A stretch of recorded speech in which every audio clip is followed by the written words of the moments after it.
Sa nakaraang video, makikitang 5 years old na ang bida. Ito na ang panahon para magsimula siyang mag-aral pero hindi ito nagpapakita ng interes sa kahit na anong bagay.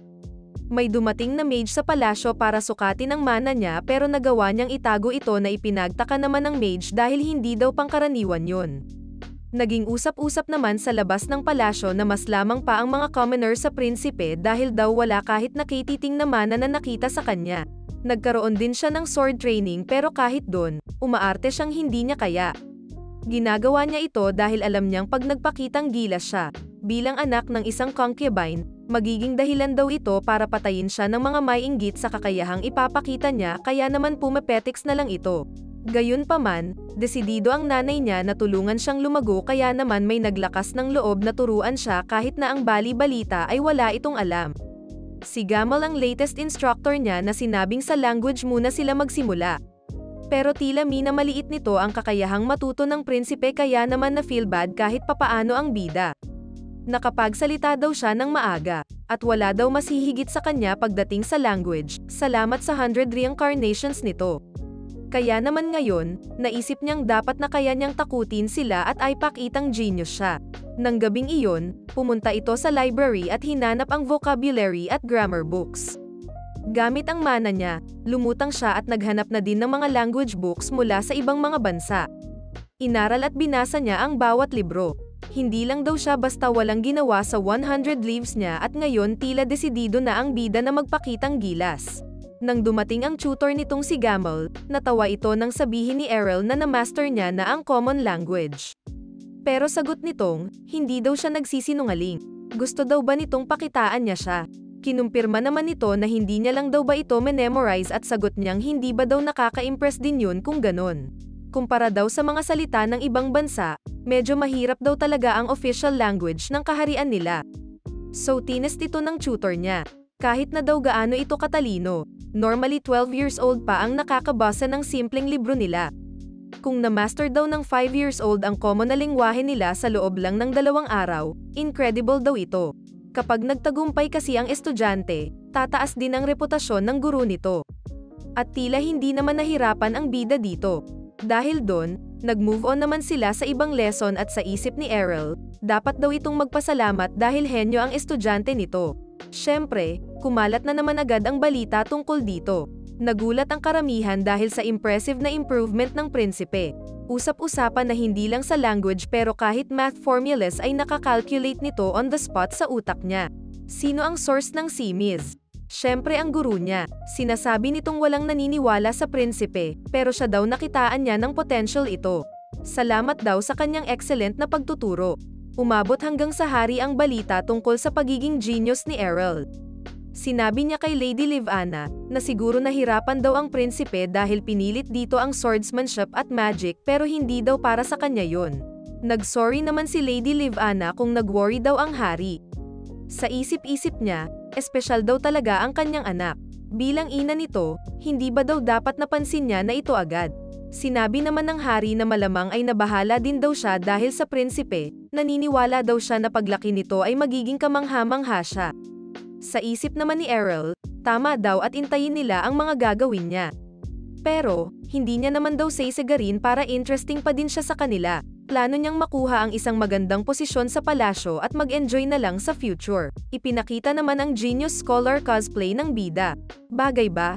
After ng ilang araw, makikitang mas pinarami ang guards nila. Naisip ni Errol na baka daw iniisip ng hari na dahil hindi siya marunong humawak ng espada at hindi marunong gumamit ng magic, kailangan nito ng maraming guards. Siguro daw nasa good mood ang ama nito. Nagulat naman siya sa tunog na narinig. Ito pala ay si China na may dala-dalang treasure chest. Sabi ni Lady Livana na regalo daw ito ng hari.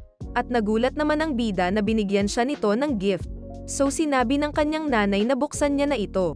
Ikinagulat niya naman na pagbukas, punong-puno ito ng mga ginto at mga gems. Inisip niya naman, magkano daw kaya aabutin ang lahat ng gintong yun. Napansin niya naman ang isang kwintas at tinanong ng mga maid kung yun daw ba ang pinakamahal pero sagot ng prinsipe na hindi daw ito mamahalin pero pinakakakaiba.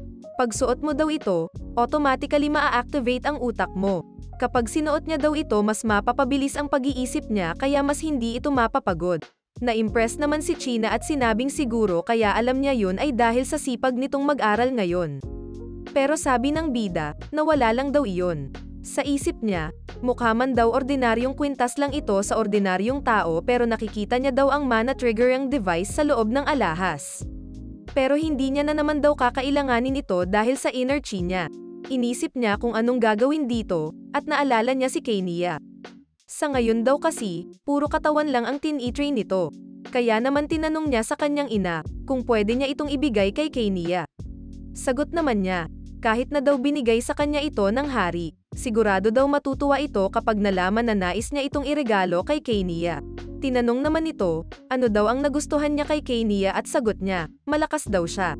Ngayon, lahat ng nasa concubine castle ay masaya dahil tila pinaboran na ng hari ang prinsipe. Makikita namang nag-prepare ng dessert si China dahil nire-request ito ng prinsipe.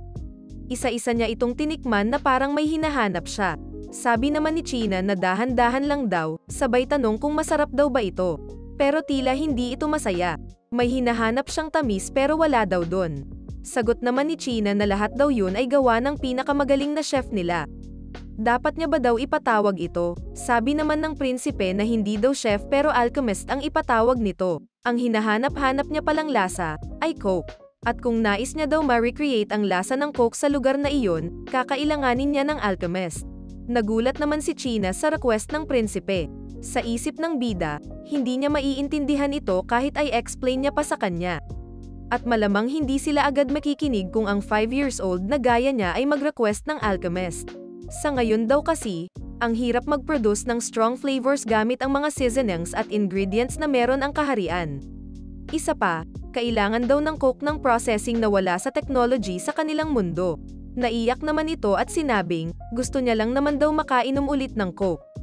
Comment down below if hinahanap-hanap mo din ang lasa ng malamig na Coke. Naisip nito na dahil napili niya ang maging genius scholar, marahil mas mabuting gumawa siya ng something para sa sarili niya. Tumakbo naman ito at nang tanungin ni China kung saan ito pupunta, sinagot niyang mag-aaral daw siya.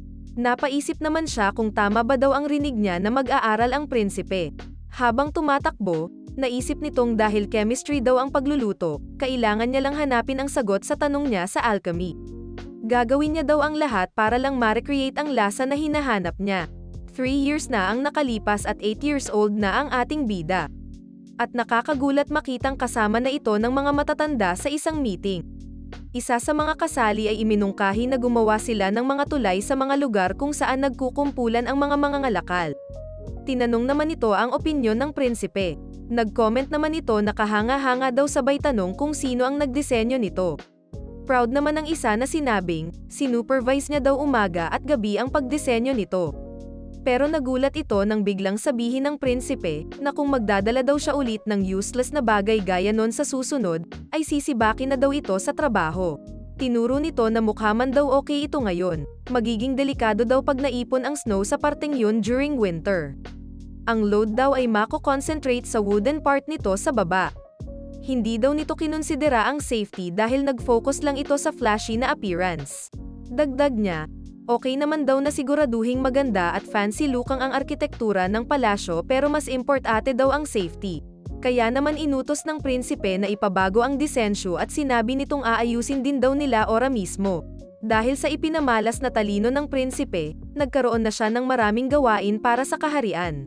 Kahit daw ang mga expert na tao o veterano sa kanilang field ay hindi daw may kukumpara sa kanya. Nakakabilib daw ang ibinigay nilang tiwala sa 8 years old na prinsipe. Nalulungkot siya para sa mga ekspertong ito pero wala na daw ibang choice dahil kailangan niya nang ipakita ang skills niya ngayon. Sa hallway, napansin naman ng isang maid ang prinsipe at tinawag itong The Young Grey Sage. At kinilabutan naman siya sa cheesy na nickname na binigay sa kanya. Humingi ito ng tawad at sinabing na overwhelmed daw siya dahil ito ang unang beses niyang makikita ang prinsipe. At nasabi nitong, maaring siya raw ang bagong maid sa palasyo. Pero sabi niya, hindi niya raw gusto ang bansag na yun kaya wag na raw siya nito uling tatawaging ganon at umagri naman ito pero nasabi niya ulit biglang bawi at tawag ng Your Highness. Naiinis naman ito dahil halos lahat ng tao doon ay yun ang tawag sa kanya. Napansin naman ni Lady Livana na umalis ang anak at tinanong si China kung bakit. Sagot nitong nais daw niyang makita ang hari na kinagulat nito. Ipinakita ang prinsipe na hinihiniling sa kanyang ama na kung pwede siyang mag-aral ng alchemy pero sa isip niya lang pala ito. Iniisip niya paano ang magiging reaksyon ng hari kapag sinabi niya daw ito. Sabi niya, since pinagbigyan siyang makita ng hari, siguro naman daw ay nakuha na nito ang tiwala ng kanyang ama. Sa bagay, nagsipag naman daw itong magtrabaho. At sa isip niya, kahit isang beses na siyang reincarnate, hindi niya alam pero kinakabahan pa rin siya tuwing haharap sa hari dahil sa karisma nito. Kailangan niya daw ay compose ang sarili niya para hindi siya magkamali kapag kausap na nito ang hari. At tila nagulat nga ang ama sa request nito. Sinabi niyang gusto niya raw na mas lalong makatulong sa kanya at sa kaharian kaya napili niya ito. Dagdag niya, dahil di raw siya magaling sa paggamit ng espada at sa magic, ang magagawa niya lang daw ay ang mag-ipon ng kaalaman at gamitin ito. Napaisip naman ang ama niya. Na-impress ito na sa murang edad niya ay napaka-thoughtful ng anak. Kaya naman sabi niya na ipapakilala niya daw ang anak sa mga magpakakatiwalaang alchemists. Tinanong nito kung may request pa ang prinsipe at sagot niyang wala pa daw sa ngayon. Lalapit na lang daw siya ulit kapag may kailangan pa ito. Natuwa naman siya dahil gumana ang plano. Dahil sa balitang naghahanap ng alchemy teacher si Prince Errol, nag-gather ang mga magagaling na alchemist sa kingdom. Isa kasi itong opportunity para mapakita nila ang kanilang kakayahan at makakuha ng merit. Isa sa mga ito si Damon Ranjet, isang practical alchemist na gumawa ng reflective mirrors para matransmit ang strong light sa malayo. Ininstall niya ito sa western outskirts ng fortress para maharangan ang mga mananakop. Nagandahan naman ito sa garden ng Concubine Castle. Na-shock naman si Prince Errol dahil inakala niyang elder-level alchemist ito dahil parang ant-andan niya raw kapag nakatalikod. Pero bata pa pala ito at sinabi ni Damon na baka dahil sa buhok niya. Ikwento niya na naka-inhale daw kasi siya ng toxic smoke noon at bilang resulta, namuti ang kanyang buhok. At inisip naman ni Errol na, sinasabi niya bang muntik na itong mamatay dahil sa pag-aaral ng alchemy. Kahit na parang kalmado ito, tila nagbibigay ito ng warning na dapat siyang maghanda. Sa bagay, anuman daw kasi ang mangyari sa kanilang research o experiments, kakailanganin nitong kunin ang responsibilidad na maaring buhay niya ang kapalit. Humingi ito ng tawad sa sasabihin niya, pero ang pag-aaral daw ng alchemy ay mas mahirap at mas delikado sa iniisip nito. Pero sinagot nitong, siya nga daw ay bata pa para ma-master ito, alam niya daw na delikado ang pinapasok niya. Isa pa, isang science daw ang alchemy at hindi magic. Hindi naman daw niyang gustong gawing ginto ang lead gaya ng ibang mga delusyonal na tao. Ang nais niya lang daw ay isang pure technology na tutulong sa kanyang tanggaling ang impurities sa iron ores para makadevelop na mas malakas na metal. Something like that daw. Ikinagulat naman ito ni Damon at sinabing totoo nga ang mga haka-haka tungkol sa katalinuhan at charisma ng prinsipe. Siya na raw kaya ang susunod sa hari na maglilid sa kaharian ng Erncia. Lumuhad ito at sinabing, may mga pagkukulang man daw siya. Gagawin niya ang lahat para maturuan ang prinsipe. Ilang araw na ang nakalipas simula nang nag-aral sila patungkol sa alchemy at tila gulat si Damon at napatanong kung nag-aral na ba daw si Prince Errol dati about dito. Napaisip naman siya na, nahuli ata na masyado siyang maraming nalalaman kaya sinabi niyang nabasa niya lang daw ito. Sagot naman nitong, totoo nga daw ang chismis. Sa isip ng bida, mabuti na lang daw at ang napili niya ay ang genius scholar concept. Tinuro nitong ang pagdagdag daw ng eggshells o bone ashes ay magre-resulta ng mas matigas na iron. Sabi ng prinsipe, ang mythos ng pag-extract ng lead at ang properties ng ibang substance ay parehas sa iba niyang mga natutunan. Bukod sa metal at medicine na mahahanap lang doon, halos lahat daw ay kaparehas lang ng kung ano ang mga na-encounter niya na sa kanyang previous lives. Buti na lang daw ay hindi naiiba ang rules doon. Nagulat naman si Damon dito at sinabi niyang wag daw siyang pansinin dahil kausap lang nito ang sarili niya. Ngayon tuloy na daw ang plano ng prinsipe, nagpadala siya ng sulat sa hari. At nag-request ito ng 4 pang mga alchemists. Kaya naman nagutos ito na hanapin ang magagaling na alchemist sa buong kaharian.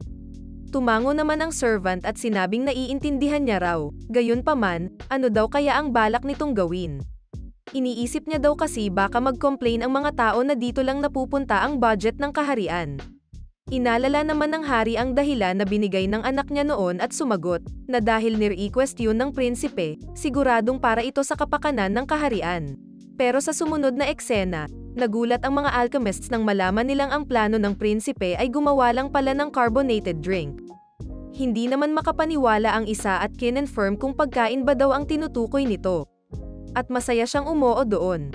Meron na daw siyang mga basic theories pero hindi makapaniwala ang lahat dahil sa tila nonsense niyang plano. Sa isip-isip nila, pumunta sila doon para bigyang karangalan ang pamilya nila pero ang gusto lang daw ipagawa ng prinsipe ay snacks. Yung isa ginive up pa ang pagiging professor sa Alchemy Academy para pumunta doon pero yun lang daw pala ang gagawin.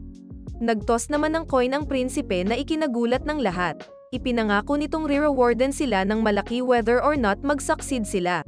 Ay syempre dahil may malaking reward in return, nagbago ang mga isip nito at nagbigay na ng suggestions.